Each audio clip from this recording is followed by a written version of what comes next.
लाडक्या बहिणींसाठी खुशखबर आलेली आहे.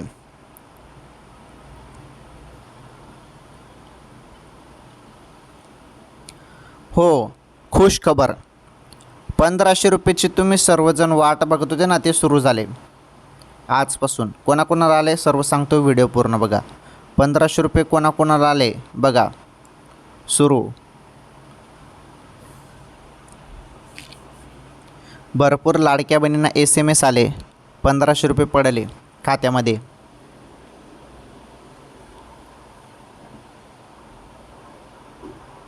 तुम्ही सर्वजण वाट बघत होते ना जुलैच्या हप्त्याची, तर जुलैचेच हे 1500 रुपये आहेत. हे बघा, अत्यंत महत्त्वाची अपडेट आहे. व्हिडिओ तुम्ही शेवटपर्यंत पूर्ण बघा. सर्व सांगतो सिंपल सोप्या भाषेत. महत्त्वाचं म्हणजे पैसे आता कोणत्या क्षणी तुमच्या खात्यामध्ये येतील वाट बघा थोडी.